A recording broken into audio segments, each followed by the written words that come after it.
జై తెలంగాణ, జై తెలంగాణ రక్షణ సేన. నీళ్ల సోయి లేని ప్రభుత్వం, నదీ జలాల మీద అవగాహన లేని ముఖ్యమంత్రి ఉంటే తెలంగాణకు ఎంతటి అన్యాయం జరుగుతుంది, తెలంగాణ మళ్ళీ ఎంత వెనుకబాటు గురవుతుందనే దానికి ఇప్పుడు మనం ప్రత్యక్ష సాక్ష్యంగా ఈ ప్రభుత్వాన్ని, గోదావరి రివర్ మేనేజ్మెంట్ బోర్డు తీరును, ఆంధ్రప్రదేశ్ ప్రభుత్వం వ్యవహరిస్తున్న తీరును చూస్తున్నాం. మన ముఖ్యమంత్రి ఏమంటాడు? మన అవసరాలు తీరంగా, తెలంగాణ అవసరాలు తీరంగా ఆంధ్రప్రదేశ్ సముద్రంలో కలిసే నీళ్ళను కొండపోతే మనకేంది, వాళ్ళు పోలవరం బనకచెర్ల కట్టుకుంటేంది, ఇంకే ప్రాజెక్టు కట్టుకుంటేంది అని మన ముఖ్యమంత్రి మాట్లాడతారు. అక్కడ ఆంధ్రప్రదేశ్ ప్రభుత్వం 250 టీఎంసీలను తరలించేలా గోదావరిలో ఒక అక్రమ ప్రాజెక్టు నిర్మిస్తుంటే, అది కూడా గోదావరి బేసిన్కు నీళ్ళు ఇవ్వడానికి కాకుండా కృష్ణా పెన్నా బేసిన్ల కోసం ఒక అక్రమ ప్రాజెక్టు నిర్మిస్తుంటే, వాళ్ళు సముద్రంలో కలిసిపోయే నీళ్లను పట్టకపోతే మనకేమవుతుంది, మనకేం నష్టం అంటాడు. కానీ ఆంధ్రప్రదేశ్ ప్రభుత్వం ఎంత దుర్మార్గంగా వ్యవహరిస్తుందనే విషయాన్ని మేము ఒక 10 రోజుల క్రిందనే వాళ్ళు రాసిన ఒక లేఖను బట్టబయలు చేసి తెలంగాణ రక్షణ సేన మొట్టమొదటిసారిగా వాళ్ళ కుట్రలను బట్టబయలు చేస్తూ మేము బయటపెట్టినాం. మనం పోరాడి సాధించుకున్న మన నీటి హక్కులను కొల్లగొట్టే కుట్రలను ఏపీ చేస్తుంది.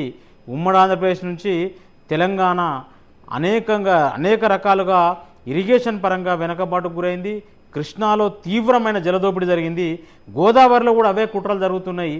ఇప్పుడు ఆంధ్రప్రదేశ్ ప్రభుత్వము మనం తెలంగాణ రాకముందు, తెలంగాణ వచ్చిన తర్వాత సాధించుకున్న నీటి హక్కులను కొల్లగొట్టే కుట్రలకు పాల్పడుతుంది.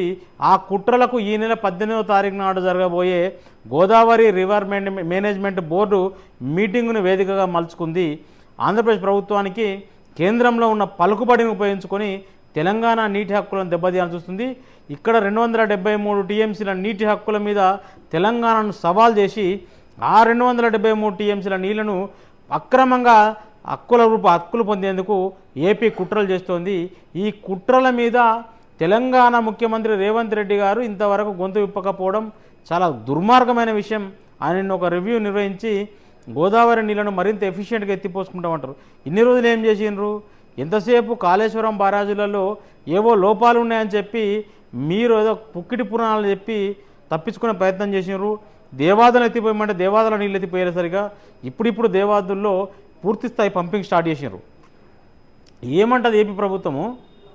కాళేశ్వరం ప్రాజెక్టు, ప్రాణహిత చేవెళ్లలో భాగంగా చేపట్టబోయే తుమ్మిడిహెట్టి బ్యారేజీ, చౌట్పల్లి హనుమంతరెడ్డి అనేది ఆల్రెడీ కమిషన్ అయి రన్ అవుతున్న ఒక చిన్న ప్రాజెక్టు, 0.8 టీఎంసీలు తీసుకునే ప్రాజెక్టు, చిన్న కాళేశ్వరం ఉమ్మడి ఆంధ్రప్రదేశ్లో జలయజ్ఞంలో అప్పటి కాంగ్రెస్ ప్రభుత్వం మొదలుపెట్టిన ప్రాజెక్టు 4.5 టీఎంసీలు, చెనాకా కొరాటా బ్యారేజ్ మహారాష్ట్రతో ఒప్పందం చేసుకొని నిర్మించిన ప్రాజెక్టు 1.2 టీఎంసీల చిన్న ప్రాజెక్టు, మోడికుంట వాగు ఇది ఒక 2 టీఎంసీల ప్రాజెక్టు, కడెంగూడెం ఎత్తిపోతల పథకం ఇది ఫోర్స్ఫుల్గా అంటే పూర్తి స్థాయిలో అసలు అదేంటిది మన వర్కింగ్లోనే లేదు, ఇదొక 3 టీఎంసీల project, Seethamma Sagar multipurpose project, Sitarama ఎత్తిపోతల పథకం ఇది ఒక ప్రాజెక్టు, సమ్మక్క సాగర్ బ్యారేజ్ అంటే తుపాకులగూడెం బ్యారేజ్ మనం ఏదైతే నిర్మించినామో ఆ సమ్మక్క సాగర్ బ్యారేజ్కు ఇచ్చిన అనుమతులను రద్దు చేయాలని, అంటే ఈ ప్రాజెక్టుకు వచ్చిన సిడబ్ల్యూసిలోని వివిధ డైరెక్టరేట్లు ఇచ్చిన క్లియరెన్స్లన్నింటినీ రద్దు చేసి వాటిని రివ్యూ చేయాలని అడిగినారు. అట్లనే తుమ్మిడిహెట్టి బ్యారేజ్ తెలంగాణ ప్రభుత్వం నిర్మిస్తూ తలపెట్టిన తుమ్మిడిహెట్టి బ్యారేజ్ మీద కూడా తీవ్రమైన అభ్యంతరాలు లేవనైతే వాటిని ఏపీ ప్రభుత్వానికి జీ హుజూర్ అంటూ గోదావరి రివర్ మేనేజ్మెంట్ బోర్డు తన ఎజెండాలో చేర్చింది. ఈ ఏపీ కుట్రలను, గోదావరి బోర్డు తందానాను తెలంగాణ రక్షణ సేన అధ్యక్షురాలు కల్వకుంట్ల కవిత గారు మొట్టమొదటిసారిగా బయటపెట్టి తెలంగాణ ప్రభుత్వం తస్మా జాగ్రత్త, మీ ముఖ్యమంత్రికి మీకు నీరసోయ లేకపోవడం వల్ల దానికి మూల్యం తెలంగాణ భవిష్యత్ తరాలు చెల్లించుకోవాల్సి ఉంటుంది, కాబట్టి మేలుకోండి తస్మా జాగ్రత్త అని మొట్టమొదటిసారిగా హెచ్చరించినాం. ఇక్కడ రాష్ట్రంలో ప్రధాన ప్రతిపక్షం బీఆర్ఎస్ మేము రెస్పాండ్ అయిన కొన్ని రోజుల తర్వాత ఈ విషయం మీద వాళ్ళ పార్టీ వాళ్ళు స్పందించారు. వాళ్ళు వివిధ సందర్భాలలో వివిధ వేదికల మీద కూడా ఈ అంశాన్ని లేవనెత్తిండ్రు. కానీ మొట్టమొదటిసారిగా ఈ అంశాన్ని దీని గురించి పట్టించుకోలే. ఈ ఒక్కసారే కాదు బీఆర్ఎస్ ప్రభుత్వం ఇట్లా వ్యవహరించడం. బీఆర్ఎస్ అధికారంలో ఉన్నప్పుడు తెలంగాణ కృష్ణా నీటి హక్కులను దోచిపెట్టే రాయలసీమ ఎత్తిపోతల పథకంని ఏపీ ప్రభుత్వం ఏపీ ముఖ్యమంత్రి జగన్మోహన్ రెడ్డి గారు చేపట్టినప్పుడు కిమ్మనలేదు, కిక్కురుమనలేదు. దాదాపు ఏడాది గప్చిప్ నోరు మూసుకొని ఉంది. ప్రభుత్వంలో ఉండి బీఆర్ఎస్ కృష్ణాలో దక్షిణ తెలంగాణ నీటి హక్కులను ఎండగట్టేలా రాయలసీమకు దోచిపెట్టేలా వ్యవహరించింది. ఇప్పుడు కూడా కిక్కురుమనలేదు. ఏపీ ప్రభుత్వం చేస్తున్న కుట్రల మీద ముందు నోరు విప్పలేదు. తర్వాత దీన్ని ఒక రాజకీయం కోసం వాడుకోవాలనే ఉద్దేశంతో వాళ్ళు వివిధ వేదికలలో వివిధ సందర్భాలలో మాట్లాడినరు, వివిధ నాయకులు మాట్లాడినరు. మేము మా అధినేత్రి ముందే తెలంగాణ ప్రభుత్వాన్ని హెచ్చరించి మీరు జాగ్రత్త పడకపోతే మేము తీవ్ర స్థాయిలో రెస్పాండ్ అవుతామన్న తర్వాత తెలంగాణ ప్రభుత్వంలో కదలిక వచ్చింది. తెలంగాణ మంత్రి ఒక రివ్యూ పెట్టింది, ఇరిగేషన్ శాఖ మంత్రి. దీని మీద ప్రభుత్వం రియాక్ట్ అవ్వడం మొదలుపెట్టిన తర్వాత బీఆర్ఎస్ పార్టీ స్పందించి ఇప్పుడు మేము చేయబట్టే తెలంగాణ ప్రభుత్వము కేంద్రానికి లేఖ రాసిందంటుంది. ఎవ్వలయ్య జాగీరు గోదావరి నీళ్లు ఏపీకి హక్కుగా దక్కేటి ఎన్ని 480 టీఎంసీలు మాత్రమే. ఆ 480 టీఎంసీలు వాడుకునేలా వాళ్ళు ధవళేశ్వరం పోలవరంలో ఆల్రెడీ వాళ్ళకు ప్రాజెక్టులు ఉన్నాయి. అక్కడ ఇంకా చిన్న కొన్ని ప్రాజెక్టులు ఉన్నాయి, పెద్దబాగు లాంటివి. అక్కడ వాళ్ళ హక్కుగా వచ్చే నీళ్ళను వాడుకోవడంలో తెలంగాణకు ఎలాంటి అభ్యంతరాలు లేవు. వాళ్ళ హక్కు మేరకు నీటిని వాడుకోవచ్చు. కానీ తెలంగాణ నీటి హక్కులను హరించేలా కాళేశ్వరం ప్రాజెక్టు సహా మిగతా దేవాదుల ప్రాజెక్టు ఆల్రెడీ కాంగ్రెస్ ప్రభుత్వం ఉన్నప్పుడే కమిషన్ అయ్యి నీటి పంపింగ్ మొదలైంది.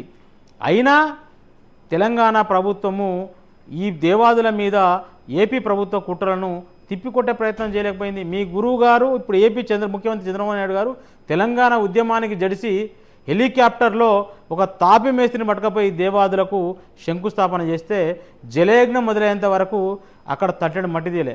జలయజ్ఞంలో కూడా దేవాదుల పనులను ఎఫిషియెంట్గా చేయలేదు. అసలు గోదావరి నది ప్రవాహానికి దిక్కు చేసుకొని, అంటే వేరే ఒక బరాజ్ లేకుండా ఇంకే వేరే స్ట్రక్చర్ లేకుండా ఓన్లీ నదీ ప్రవాహం మీద డిపెండ్ అయి దేవాదుల నుంచి నీళ్ళెత్తిపోసుకునేలా డిజైన్ చేస్తే ఆ తర్వాత కంతనపల్లి అనే ఒక ఇంటర్స్టేట్ డిస్ప్యూట్ ఉన్న బరాజుని ఉమ్మడి ఆంధ్రప్రదేశ్ ప్రభుత్వం ప్రతిపాదించింది. తెలంగాణ ప్రభుత్వం ఏర్పడిన తర్వాత తుపాకులగూడెం వద్ద బరాజు నిర్మించింది. నిర్మాణ పనులు మొత్తమైనవి.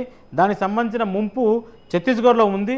ఆ ఛత్తీస్గఢ్ ముంపు సంబంధించిన అభ్యంతరాలు, వాటికి సంబంధించిన ప్రజాభిప్రాయ సేకరణ అది కూడా తుది దశలో ఉంది. 100% కమిషన్ అయ్యే స్థాయిలో ఉన్న ప్రాజెక్టు మీద ఏపీ ప్రభుత్వం కుట్రలు చేస్తోంది. ఏం చెప్తుంది ఏపీ ప్రభుత్వం అంటే, ఈ ప్రాజెక్టులన్నింటినీ స్కోప్ మార్చింది తెలంగాణ ప్రభుత్వము. తెలంగాణ ఏర్పడిన తర్వాత తెలంగాణ భౌగోళిక అవసరాలకు అనుగుణంగా ఎక్కువ భూభాగానికి నీళ్ళిచ్చేలా ఈ ప్రాజెక్టులను తెలంగాణ చేపట్టింది. తెలంగాణ చేపట్టిన ప్రాజెక్టులలో ఏ ఒక్కటి కూడా కొత్త ప్రాజెక్టులు కావు. సిడబ్ల్యూసీలోని అనేక డైరెక్టరేట్లు గతంలోనే అనుమతులు ఇచ్చిన ప్రాజెక్టులు. ఈ అనుమతులు ఇచ్చిన ప్రాజెక్టుల మీద మీ కుట్రలేంది? 7 ప్రాజెక్టులకు ఇచ్చిన అనుమతులను మీ రివ్యూ చేయమని ప్రశ్నించే అధికారం మీకెక్కడిది? మీరు పట్టిసీమ ద్వారా పోలవరం రైట్ కెనాల్ను వాడుకుంటూ పట్కపోయి నీళ్లు కృష్ణా డెల్టాకు వాడుకుంటున్నారు, నాగార్జున సాగర్లో నీళ్లు వాడుకుంటారు, పులిచింతల్లో నీళ్లు వాడుకుంటారు. మీకు ఏమో 4-5 రకాల సోర్సులు మీ ఆయకట్టుకు కావాలి నీళ్ళు ఇవ్వడానికి. తెలంగాణకు ఒక్క పంటకు నీళ్ళిచ్చే ప్రాజెక్టులు, రెండో పంటకు కొద్దిపాటి నీళ్ళిచ్చే ప్రాజెక్టుల మీద ఇంత కుట్రలు ఎందుకు? ఇంత జరుగుతున్నా తెలంగాణ ప్రభుత్వం ఏదో యాక్ట్ చేస్తుంది, ఆ ఇరిగేషన్ శాఖ మంత్రి ఏదో యాక్ట్ చేస్తుండు.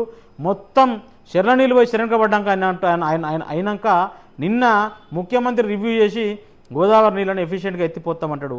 ఇటువైపు బీఆర్ఎస్ క్రెడిట్ గేమ్కు, అంటే మేమే గోదావరి నీళ్లను పరిరక్షించుకోవాలని చెప్పి వీళ్ళు చెప్తారు. వీళ్ళు 3-4 రోజుల దాకా ఏపీ ప్రభుత్వం లెటర్ రాసినాక 4-5 రోజులు వీళ్ళు సపోర్ట్ చేయరు. అటు రాయలసీమ లిఫ్ట్ ద్వారా ఏపీ ప్రభుత్వం ప్రాజెక్టు కట్టి అక్రమంగా నీళ్ళు ఎత్తుకుపోయే ప్రయత్నం చేస్తుంటే పోతిరెడ్డిపాడు హెడ్ రెగ్యులేటర్ కెపాసిటీని అమాంతం డబుల్ చేసి 1,00,000 క్యూసెక్కుల నీళ్లను ఎత్తుకపోయి మొత్తం కృష్ణా నదినే మళ్లించుకునే ప్రయత్నం చేస్తుంటే ఏడాది దాకా మీరు కుక్కురమని లేదు. ఇప్పుడు వచ్చి మీరు క్రెడిట్ చోరీ కోసం మీరు ప్రయత్నాలు చేస్తున్నారు. మీ క్రెడిట్ చోరీ ప్రయత్నాలను తెలంగాణ ప్రజలు గమనిస్తారు. మీరు తెలంగాణ ప్రజలు అమాయకులు, మేం చెప్పిందే నిజం అంటారని మీరు అనుకుంటే మిమ్మల్ని మించిన అమాయకులు ఎవరుండరు. జీఆర్ఎంబీ మీటింగ్లో బలమైన వాదనలు వినిపిస్తామని నా ప్రభుత్వంలోని మంత్రులు చెప్తున్నారు. బలమైన వాదనలు వినిపించడం కాదు, జీఆర్ఎంబీ అనేది యాజ్ పర్ రీఆర్గనైజేషన్ యాక్ట్ ప్రకారము హైదరాబాద్లో ఉండాల్సిన హెడ్ క్వార్టరు, కేఆర్ఎంబీ ఏపీలో ఉండాల్సిన head quarter, GRMB head quarters ఉండేదే హైదరాబాద్లో. వాళ్ళకు కొంచెం జాగ్రత్త, తస్మాత్ జాగ్రత్త అని హెచ్చరించే స్థాయిలో మీ ప్రభుత్వం ఉండాలి. వాళ్ళకు సాగిలపడి నంగి ఉంటే వాళ్ళు మన మీద ఎక్కి స్వారీ చేస్తారు.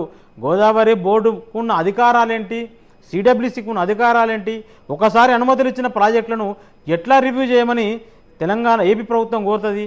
అట్లాంటప్పుడు మేము ధవళేశ్వరం మీద, పోలవరం మీద కూడా ఇచ్చిన అనుమతులను మేము కూడా ఒక ఇండిపెండెంట్ బాడీగా మేము రివ్యూ చేయమని అడుగుతాం.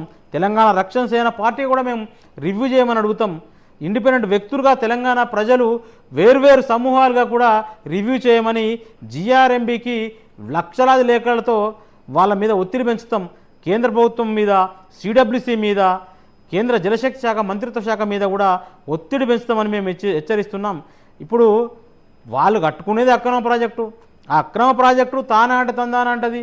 వీళ్ళు ఏమంటారు, మేము పోలవరం కుడి కాలువను విస్తరించి గోదావరి కావేరి పోలవరం చేపడతాం, మీరు తుపాకులగూడెం నుంచి వెళ్ళి మీరు గోదావరి కృష్ణా లింక్ చేసుకొని రెండు కలిపి రివర్ లింకేజ్ ప్రాజెక్ట్ చేద్దామని కేంద్రంలోని ఎన్డబ్ల్యూడీఏ చెప్తుంది. అదే కేంద్రంలో ఉన్న ఇంకొక వ్యవస్థనేమో మీరు తుపాకులగూడెం అనుమతుల విషయంలో ఏబీ అబ్జెక్షన్ చెప్తుంది. మీ అభిప్రాయం ఏంటిది, మీరు గోదావరి బోర్డుగా చెప్పాలంటది. అసలు కేంద్ర ప్రభుత్వానికంటూ ఒక ఇతిమిద్దంగా ఒక విధానం అనేది ఉన్నదా, ఒక జల విధానం ఉందా? మీరు మాకు హక్కుగా దక్కే నీళ్ళు ఇవ్వమంటే పంచరు, ఆ ట్రిబ్యునల్ వేస్తారు, ఆ ట్రిబ్యునల్ కాలయాపన జరుగుతూనే ఉంటుంది. కృష్ణాలో ఒక ట్రిబ్యునల్ వేసిండ్రు, గోదావరిలో కూడా రెండో అపెక్స్ కౌన్సిల్ సమావేశంలో ఒక ట్రిబ్యునల్ కావాలని అప్పటి ముఖ్యమంత్రి గారు కోరినరు.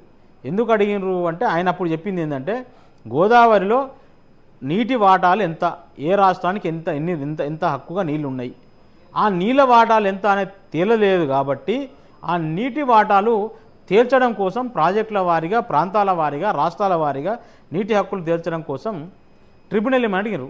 అప్పుడున్న ఏపీ ప్రభుత్వం ఇప్పుడంత అవసరం లేదన్నది. ఆ ట్రిబ్యునల్ విషయంలో ఏం సపోర్ట్ చేయరు. నిజంగా కూడా గోదావరిలో ఉన్న నీళ్ళెన్ని, నిజంగా అసలు ఇప్పుడు వీళ్ళు చెప్తున్న నీళ్లు గోదావరిలో ఉన్నాయా? ఏపీ ప్రభుత్వం ఎట్లా అక్రమంగా నీళ్లు వాడుకునే ప్రాజెక్టు చేయబడుతుంది, దానికి కేంద్ర ప్రభుత్వం ఎందుకు తందానా ఉంటుంది? వీటన్నిటి మీద కూడా ప్రజలను మనం ఎడ్యుకేట్ చేయాల్సిన అవసరం ఉంది. ఈ విషయంలో తెలంగాణ రక్షణ సేన ప్రజల కోసం బాధ్యత తీసుకుంటుంది. మేము క్రెడిట్ కోసం మేము ప్రయత్నం చేస్తలేము, ప్రజల కోసం పనిచేస్తామని తెలంగాణ ప్రజలందరికీ ఒక విశ్వాసం కల్పిస్తున్నాం. జై తెలంగాణ, జై తెలంగాణ రక్షణ సేన.